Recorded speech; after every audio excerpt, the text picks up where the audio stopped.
Bienvenidos al debate. Imagínate por un momento la siguiente escena. Estás en la antigua ciudad de Uruk, en Mesopotamia, hace unos, qué sé yo, 6000 años. El sol aprieta, el polvo flota en el aire y frente a ti hay un escriba sumerio. Ujú. Y fíjate, no está mirando las estrellas ni contemplando el sentido de la vida. Está sudando, literalmente sudando, mientras marca un pedazo de arcilla húmeda con una caña. Claro, haciendo inventario. Exacto, registrando cuántas jarras de cerveza y sacos de grano acaban de entrar al almacén del templo. Ahora, quiero que contrastes esa imagen con un aula de la Edad Media. Un erudito, a la luz de las velas, analiza la relación matemática entre las notas musicales y el orden divino del cosmos. Wow, sí, son dos mundos completamente distintos. Totalmente distintos. Y esto, o sea, nos obliga a plantearnos una pregunta fundamental al revisar el material histórico sobre el origen de la aritmética. Debemos entender esta disciplina como digamos, un martillo, una herramienta puramente utilitaria construida a la fuerza para el comercio, la organización y, pues, la supervivencia. Ajá. ¿O estamos en el fondo ante una sinfonía, una estructura abstracta y filosófica que verdaderamente moldeó nuestra forma de razonar como especie? Es una dicotomía absolutamente fascinante. Porque, a ver, si decides ver la aritmética como un martillo, su valor reside única y exclusivamente en el clavo que puede golpear, ¿no? Exacto. Sirve para algo material y punto. Pero si la ves como una sinfonía, su valor es intrínseco. O sea, existe para revelar el orden lógico del universo, sin importar si esa ecuación te ayuda a construir un granero o a vender más trigo. Y esa tensión, esa dualidad, no es un invento moderno, está grabada profundamente en los papiros y las tablillas que han sobrevivido por milenios. Y es precisamente basándome en ese material histórico que mi postura de hoy es bastante clara. Como anfitriona, voy a defender la perspectiva utilitaria, o sea, la del martillo. Al revisar la evidencia, pues, todo apunta a que la aritmética nació, evolucionó y se perfeccionó por una absoluta y apremiante necesidad práctica de resolver problemas tangibles. Ujú. Para mí, y estoy muy convencida de esto, es la herramienta suprema de supervivencia de nuestra especie, impulsada por el sudor y el comercio, no por la filosofía. Pues yo lo abordo desde otro ángulo. Sostengo firmemente la perspectiva intelectual.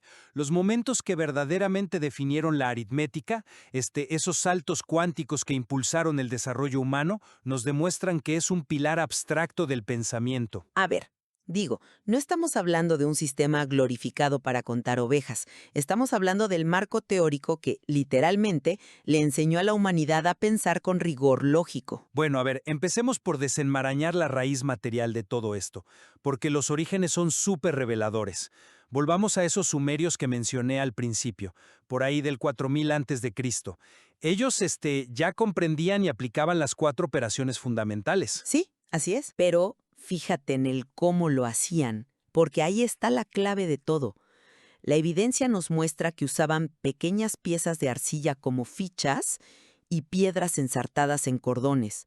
O sea, si tenían 3 ovejas, ponían 3 fichas de arcilla en una bola hueca. Las famosas bullas. Ándale, exacto. Eran los primeros contables de la historia lidiando con impuestos y raciones de comida. Su motor era la pura burocracia para no morir de hambre en un entorno súper exigente. Claro, claro, es innegable que contaban ovejas y vasijas de grano.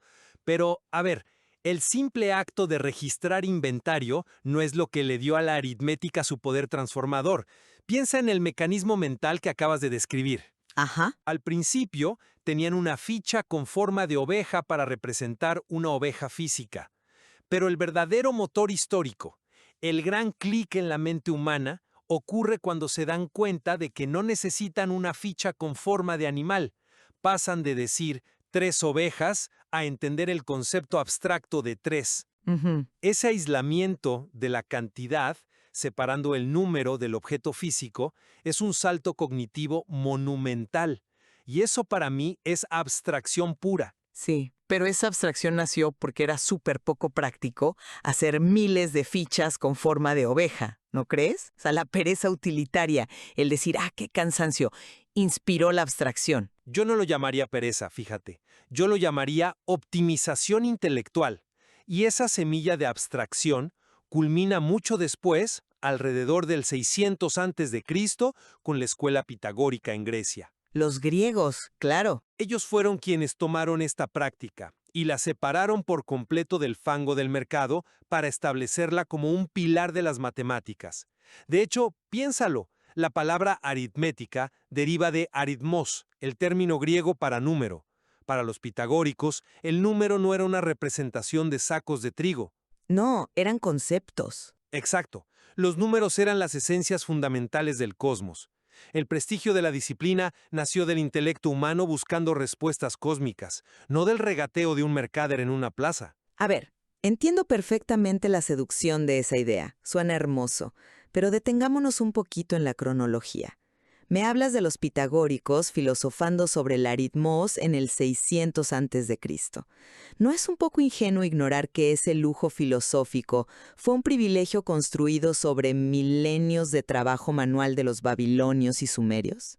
No lo veo como un simple privilegio. Es que piénsalo, los griegos se pudieron sentar a pensar en la esencia cósmica del número 3, única y exclusivamente porque las civilizaciones anteriores ya se habían roto la espalda codificando las reglas básicas para sobrevivir. No, discrepo, porque los mesopotámicos no se quedaron solo en reglas básicas de supervivencia, y los propios textos antiguos lo demuestran.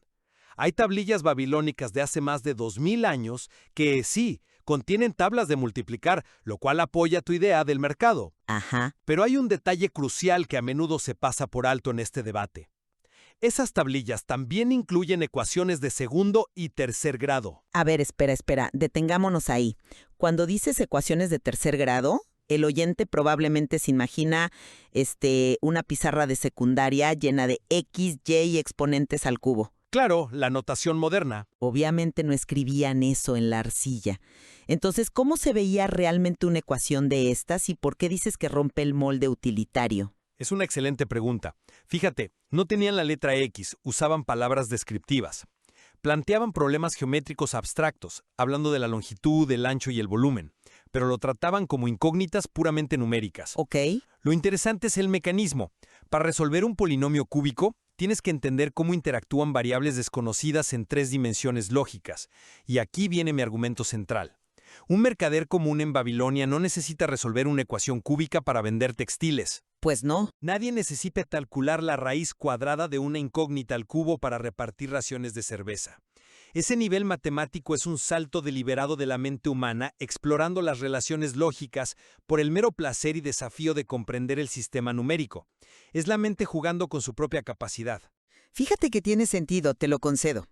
Hasta que analizamos otro documento fundamental de la antigüedad que nos cuenta una historia un poco distinta. El papiro de Ames, o papiro Rind, de por ahí del 1550 a.C., que hoy está en el Museo Británico. Sí, un clásico. Si la aritmética ya se estaba volviendo este juego intelectual abstracto en el mundo antiguo, ¿por qué nuestro mejor texto matemático egipcio se lee literalmente como un manual de capataz? ¿En qué sentido lo ves como un manual de capataz? En el sentido de que contiene 84 problemas. Y cuando analizas los mecanismos de esos problemas, pues no hay contemplación cósmica. Son manuales de instrucción súper aplicada. Por ejemplo, te enseñan a repartir 100 hogazas de pan entre 5 trabajadores, pero con raciones desiguales dependiendo de su estatus. O te enseñan a calcular el seked, que es básicamente la inclinación de las caras de una pirámide. Entonces, cuando me hablas de que los babilonios usaban polinomios cúbicos como un juego intelectual, yo te cuestiono, ¿seguro que no eran simplemente herramientas hiperavanzadas para sostener su arquitectura monumental? Bueno, Piensa en los zigurats masivos. Necesitas calcular terraplenes, rampas, desplazamiento de materiales pesados. Para mí, no estaban jugando con números en el vacío, estaban haciendo ingeniería imperial. El problema dicta la matemática, no al revés. a ver, toda ingeniería monumental requiere cálculo avanzado. En eso estamos totalmente de acuerdo.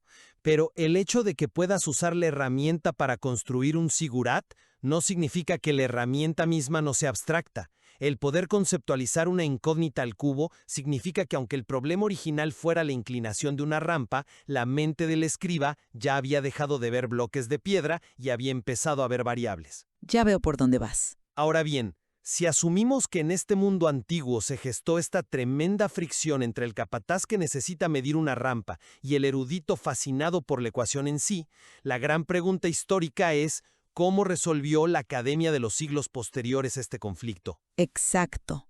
O sea, ¿qué pasó cuando la sociedad occidental empezó a empaquetar y estructurar el conocimiento en la Edad Media? Pues lo que pasó inclina la balanza hacia el intelecto de una forma súper contundente. En plena Edad Media, la aritmética no se enseñaba en los gremios de constructores de catedrales. No era una asignatura para albañiles o mercaderes. Ujú. Se enseñaba en las primeras universidades europeas como una de las 7 artes liberales. Era parte del quadrivium. Junto a la geometría, la música y la astronomía. Exactamente. Y este es el punto clave. ¿Por qué agrupar la aritmética con la música? Porque los académicos medievales entendieron lo que descubrieron los griegos, que la música en el fondo son proporciones aritméticas, son fracciones sonoras. Al poner la aritmética en este pedestal, estudiada a la par de la lógica, la gramática y la retórica, la sociedad dictaminó que su propósito principal era estructurar y disciplinar la mente humana. Ya. Era una filosofía para acercarse a la verdad de la creación, no una hoja de cálculo para maximizar ganancias en el mercado. Híjole, es un punto interesante, aunque yo lo formularía de otra manera. Creo que afirmar que se alejó del mundo material solo porque entró al quadrivium es ver solo la mitad de la foto. ¿Por qué lo dices? Porque el hecho de que se enseñara en las universidades junto a la astronomía y la geometría no divorcia la aritmética de su utilidad práctica. Al contrario, te demuestra qué nivel de sofisticación había llegado su utilidad. Fíjate en los resultados tangibles. Esa misma astronomía académica y pura de las artes liberales no se quedó encerrada en los monasterios contemplando las estrellas. Fue la base absoluta de la navegación medieval y renacentista. Sí, pero la navegación... Espera, déjame terminar la idea de la navegación, porque es vital para el argumento utilitario. Piensa en la trigonometría esférica, que dependía enteramente de cálculos aritméticos hipercomplejos. Esa matemática abstracta se convirtió en el ancla matemático de los mares. Sin ella, no podías cruzar un océano sin estrellarte o perderte para siempre. Permitió el comercio marítimo global, la expansión territorial y, en última instancia, la economía moderna. Claro, tuvo aplicaciones gigantes. Así que la teoría, por muy abstracta o musical que se volviera en las aulas de las 7 artes liberales, siempre, invariablemente, terminaba de rodillas sirviendo a un amo práctico. Decir que la teoría sirve a un amo práctico me parece una lectura un poco reduccionista. Fíjate, porque ignora la causalidad. Sin el marco teórico, ese amo práctico se queda ciego en medio del mar. Un marinero atando cuerdas en un barco y mirando al horizonte no inventa la trigonometría esférica por pura fuerza de voluntad o necesidad. Bueno, no el marinero directamente. Fueron los matemáticos, sentados en silencio con pergaminos, lidiando con conceptos teóricos de proporciones y ángulos, quienes crearon el mapa conceptual. El marinero solo ejecutó el modelo. La aplicación práctica es siempre un subproducto del descubrimiento intelectual, no es el origen. Pues a ver, piénsalo desde este ángulo. Si la aritmética fuera verdaderamente esta sinfonía espiritual, este ejercicio noble de la mente que dices, ¿por qué la humanidad ha pasado los últimos 400 años tratando desesperadamente de mecanizarla para sacarla de nuestros cerebros? A ver, explícame hacia dónde llevas esta idea de la mecanización, porque me parece que estás mezclando el cálculo laborioso con la disciplina misma. Es que van de la mano. Mira la historia de cómo fuimos automatizando el proceso. Todos, absolutamente todos, sufrimos en la escuela aprendiendo la división larga, ¿cierto? Sí, una pesadilla. Ese algoritmo de bajar el número, multiplicar, restar, volver a bajar, bueno, ese método moderno fue expuesto por un matemático inglés llamado Henry Briggs allá por 1597. Ajá. ¿Y por qué inventar y documentar un algoritmo tan rígido? Porque permite hacer cálculos inmensos sin tener que entender todo el número a la vez. Es una receta mecánica. Briggs lo hizo para economizar esfuerzo mental. Querían convertir un esfuerzo cognitivo en una serie de pasos repetibles. y luego damos el salto definitivo al siglo XX. Supongo que te vas a referir a la invención de las calculadoras. ¡Claro! En 1948, Kurt Herzstark inventa esta maravilla que es la calculadora mecánica manual, un cilindro lleno de engranajes que podías llevar en la mano. Y para la década de los 70s, la tecnología japonesa nos inunda con las calculadoras digitales de bolsillo. Mi punto es sociológico y hasta diría biológico. Cuando una estudiante secundaria saca su calculadora en un examen, experimenta un alivio físico real. Sí, respira profundo. Dice, gracias al cielo, no tengo que hacer esto a mano. Ese alivio prueba mi punto central. Hacer operaciones aritméticas es en su núcleo un trabajo pesado. Es una labor extenuante de la que la humanidad siempre ha querido librarse. Igual que inventamos el tractor para dejar de arar la tierra con las manos. Si de verdad fuera pura filosofía y elevación del espíritu, no se la delegaríamos a un microchip de silicio, ¿no crees? La guardaríamos celosamente en nuestra mente. Lo siento, pero simplemente no me convence. Déjame decirte por qué. Estás asumiendo que el acto físico y mecánico de sumar o dividir grandes cifras es la totalidad de la aritmética. Pero la historia de la mecanización, desde el algoritmo de Briggs en el siglo XVI hasta las calculadoras japonesas de los 70s, no devalúa el peso intelectual de la disciplina. Al contrario, es su mayor glorificación. ¿Glorificación? A ver, ¿cómo es glorioso cederle el trabajo a una maquinita de bolsillo? Porque la máquina no inventa la regla, solo obedece. Piensa en el mecanismo interno de esos inventos. Para que Herzstark pudiera construir un dispositivo físico lleno de engranajes o para que los japoneses pudieran grabar un circuito integrado que realice divisiones largas sin equivocarse nunca, el marco teórico de las matemáticas tuvo que estar tan brutalmente bien definido, tan lógicamente impecable y libre de ambigüedades, que pudo ser traducido de la materia gris del cerebro a la materia inerte de una máquina. Ya, entiendo el punto. La calculadora materializa el triunfo del pensamiento humano. Como dirían los griegos, la máquina hace la logística, el cálculo bruto, pero la comprensión intelectual profunda de por qué esos números interactúan así sigue siendo nuestra. El niño agradece la calculadora no porque odie las matemáticas, sino porque lo libera del trabajo monótono del martillo, permitiéndole concentrarse en plantear la ecuación que es la verdadera sinfonía lógica. Pero fíjate que al admitir que el cálculo bruto es trabajo monótono, me estás dando la razón. Estás aceptando que, en su esencia, la operación, la suma, la resta, eso que hacían los sumerios marcando la arcilla, es labor utilitaria. Cuando Briggs formalizó la división larga, no estaba componiendo poesía abstracta. Estaba escribiendo un manual operativo para que la sociedad ahorrara tiempo y dinero. Y esa economización del tiempo es francamente la base de la economía mundial actual. Es que reducir el instrumento a su mero uso físico es perder de vista la estructura completa. Retomando la analogía de la sinfonía, el hecho de que hoy inventemos un sintetizador digital que te afina automáticamente las notas no hace que la composición de una melodía sea menos intelectual o profunda. La calculadora de bolsillo es nuestro sintetizador, pero las leyes aritméticas que viven dentro de su código son la armonía abstracta del universo. Ese pitagorismo antiguo, esa idea de aislar el aritmos, sigue vivo y palpitando dentro del procesador digital moderno. No puedes tener un algoritmo de software sin antes tener una comprensión filosófica profunda del número abstracto. Bueno, creo que llegados a este punto, si intentamos sintetizar lo que el material nos muestra, la línea temporal que he defendido respalda fuertemente la visión del martillo. O sea, empezamos en Mesopotamia con pastillas de arcilla porque una sociedad necesitaba saber cuánto grano tenía para no colapsar. Vimos cómo se sistematizaron algoritmos mecánicos en el siglo XVI para hacer viables los inmensos cálculos de la navegación oceánica. Claro. Y culminamos en el siglo XX con calculadoras de engranes y microchips para acelerar la industria moderna. Para mí, desde la ficha sumeria hasta la pantalla táctil, la necesidad práctica, cruda y empírica de resolver problemas físicos diarios ha sido el motor innegable que obligó al humano a inventar las matemáticas. La mente responde a las exigencias del estómago y del entorno. Y mi síntesis se apoya en que ninguna necesidad puramente física puede explicar los saltos cuánticos de abstracción que hemos discutido. Si fuéramos seres exclusivamente utilitarios, nos habríamos conformado con contar con los dedos o con piedras.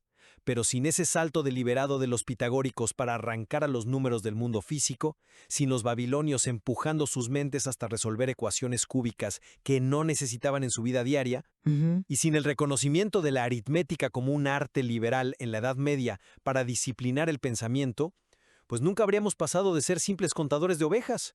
No tendríamos el nivel de abstracción requerido para la física moderna o la exploración espacial. La mente humana busca obsesivamente el orden intelectual del cosmos. Y sí, eventualmente caen de ahí herramientas útiles, pero son secundarias frente a la grandeza del razonamiento puro. Supongo que, al ver la historia completa, ambos podemos encontrar un terreno común. Hay una simbiosis innegable aquí. Esas exigencias prácticas tan terrenales como evitar que una pirámide se derrumbe o guiar un barco guiándose por las estrellas generan una presión inmensa para hacer descubrimientos abstractos. Totalmente de acuerdo. Y en esa misma lógica de retroalimentación, esos modelos abstractos y teóricos que a lo mejor nacieron como un juego lógico en la mente de un escriba o de un monje, eventualmente regresan al mundo físico creando herramientas prácticas mucho más potentes.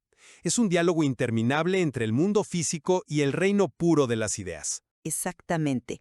Al final del día, documentos históricos como el papiro de Amés, que llevan milenios guardados, nos demuestran una verdad incuestionable, que nuestros antepasados lidiaban exactamente con esta misma fricción.